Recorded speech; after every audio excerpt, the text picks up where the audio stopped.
Welcome to the Manitoba Ag Days podcast, where we hear from some of the most relevant, up-to-date, informational speakers in our industry.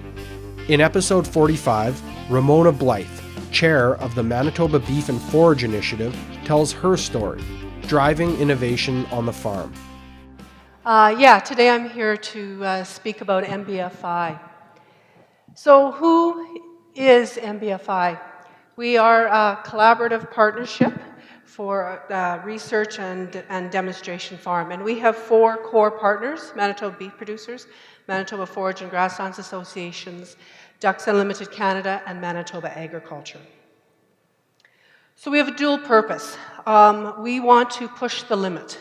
We want to look outside the box, we want to try the impossible, and we want to be on that leading edge.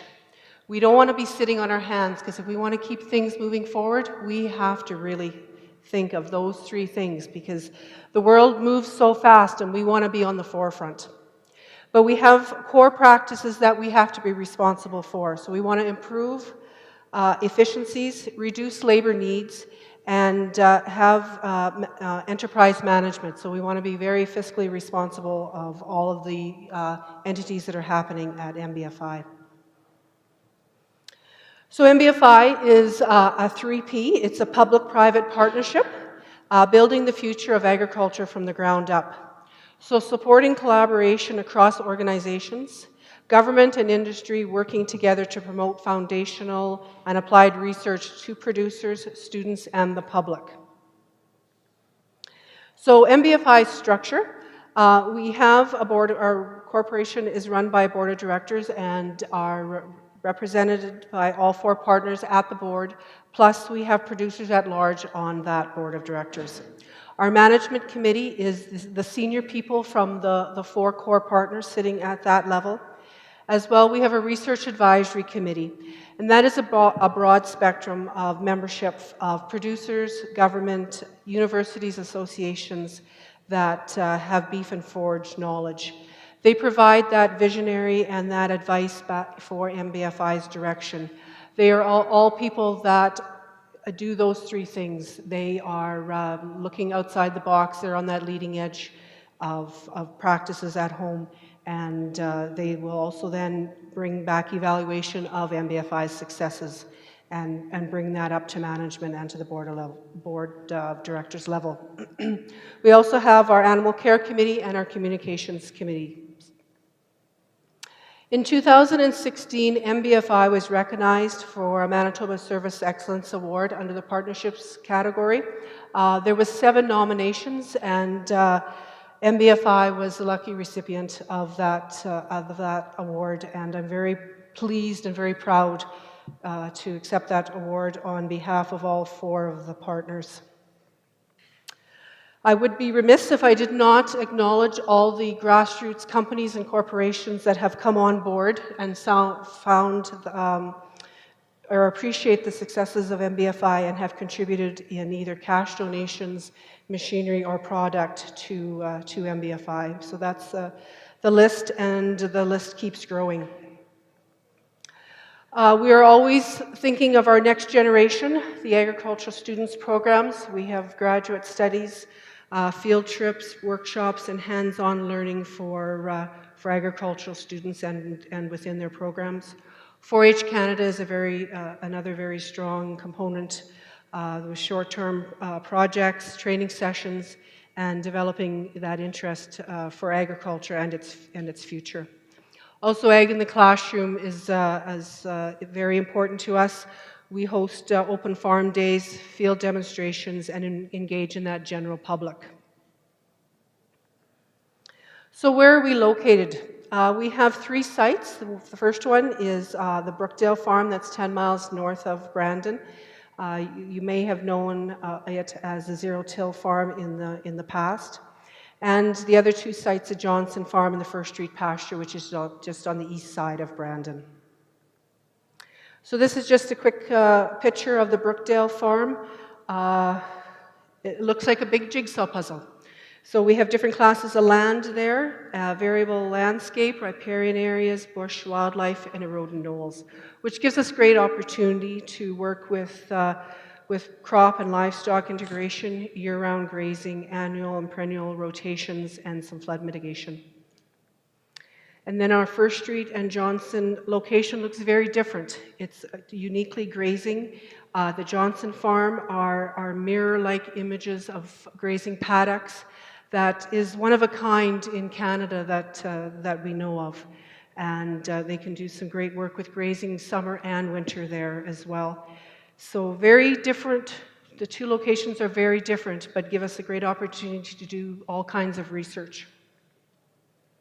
So what have we been working on? We have been doing a lot. Right from the beginning, there's been design and setup, acquiring equipment and cattle, initiating applied research projects, and from there being able to offer extension and outreach to producers and the general public. So just a few pictures of some of the things that are happening up there. The first picture is, I don't know if I can do that one. See if try this. That's our scale shed and lab center. That's at the Johnson site. It is completed, and the U of M last year did some trial works out of that location. We have worked on many miles of fencing, some pasture pipeline, and some solar-powered winter watering systems. The bottom left corner is our cattle handling facility and shop at the Brookdale site. As well, we have 2 field classrooms and storage units, one at each Brookdale and the Johnson location. So our mobile lab is almost complete.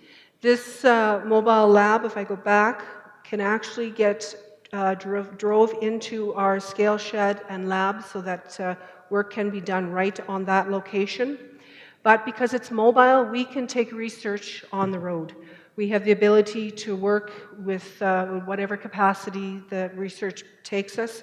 It can take us right from MBFI to the farm level and replicate work there. Right in our MBFI Learning Center is, I would say, about 85% complete. We're getting really, really close. I'm basically picking out paint samples and flooring samples. So we are very excited to the day that that facility opens up and we'll be able to use it full time. So MBFI, what kind of opportunities are created there? So growing support for the forage and beef extension. We get to encourage dialogue within the industry, including more stakeholders in that innovation process. And that will equal improved producer adoption. So what is that innovation process? That innovation starts with an idea, a concept at the farm gate. Any and every idea can be brought to MBFI and be developed into a research project or demonstration. And once that's been done and developed, we can take it back for producers to adopt and curve into their operation as they see fit. We'll be able to create a hands-on opportunity for learning within all our locations, especially the Learning Center. MBFI is going to be that vehicle that drives research that Kim and Terrence are doing right to the adoption of the producers, Joey and Trevor and all of us will be able to take back to our operations. So we can connect unique partnerships within ag commodities. So right now, MBFI's research priorities are forage and grassland productivity, nutrition and feed efficiencies, environmental sustainability, animal health and welfare, beef quality, and food safety. And these priorities we will continue to look at and make sure that we always fit in priorities that are important to the producer. So the projects, right now there's 22 current and ongoing projects within the 3 MBFI sites, 13 applied research projects led by Manitoba Ag or Ag Canada, 9 projects led by researchers, either Ag Canada, University of Manitoba, Winnipeg University, or Brandon University. A lot of the projects can be stacked on top of one another, and our production goal is to have year-round grazing. So just some of the projects that are happening within the locations, and there's a list of them. So at the First Street, we have 3 external and 3 internal projects happening. The Johnson, we have 2 external and 2 internal projects. And at the Brookdale site, we have 4 external and 10 internal projects. So some of the research highlights. So why does research matter? We need to increase forage production and diversity. We need better animal productivity on the same amount of land. We all know that land is harder and harder to get, and we need to be able to do more on that same parcel if we plan to increase our herd. Less environmental impact and more carbon sequestration, and healthier soils. And if we can accomplish that, we are going to be a profitable and sustainable production and healthy Canadian beef herd. So I have just a couple examples of some of the results from some of the projects up there. So we have a planned grazing versus a continuous grazing. So some of the results that have come out of this, and these are 2016 results. So our planned grazing, we had 17 more days of grazing, which equals to 11% more grazing overall. The cows weighed 58 pounds more on the planned than it did on the continuous. The calves weighed 78 more pounds on the planned versus the continuous. So the savings was $34.85 per calf for the extra grazing compared to a feedlot or backgrounding cost. What did we see on that continuous grazing system? We had more invasive species, thistles, sage, and foxtail barley. We had more bare ground, and we had more northern pocket gophers. One of the other projects and the results out of that from our polycrops and soil health, the cows grazing the polycrops gained 0.6 pounds per day. The calves gained 3 pounds per day. There was enough production yield on 14 acres to provide feed for 72 days for 25 cow-calf pairs. The feed quality was equivalent to a high-quality second-cut alfalfa. So the feed costs were $2.92 per day compared to an estimated $3 a day in a feedlot. If you remember back to 2016, it was a wet year. So one of the things that was noted was the excess moisture and no ground freezing and poor accessibility to the polycrop resulted in some waste, so which equals higher costs. We didn't see that in 2017 because, of course, it was a much drier year. So I just wanted to grab this. So that was just a couple examples of some of the research data that came out, but you're going to be able to find all that information of all the projects on our website. And we will be producing pamphlets and leaflets that producers can actually take home so that they can have the results at their fingertips, or they'll be able to find those results on our website. So anyway, this is just a copy of our 2016 highlights with some of the research highlights within it. So anyway, that's what we have been up to at MBFI. Again, I just want to thank our 4 core partners, Manitoba Beef Producers, Manitoba Forage and Grasslands, Ducks Unlimited, and Manitoba Agriculture. Without them, MBFI wouldn't be here to be that vehicle between the researchers and the producer to drive innovation and to be sustainable at the farm gate. Good, thank you. I'll take any questions. Yes.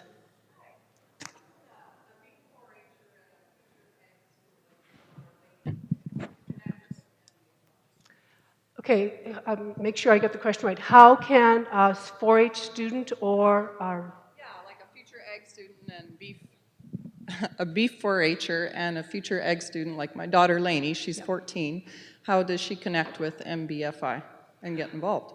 How to get involved? Well, there's different avenues. First of all, we hire a lot of summer students. So there's one avenue once you're old enough to be a summer student. You always come to the farm and work for us.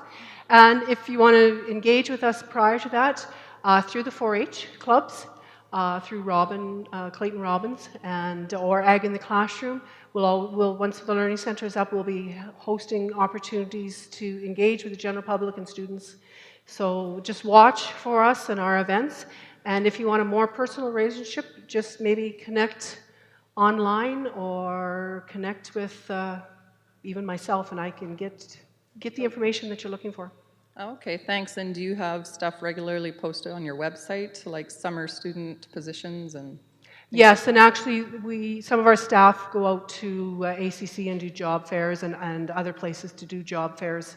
Yeah, to looking for students. Thank you. Any other questions? Good. All right, thanks everyone.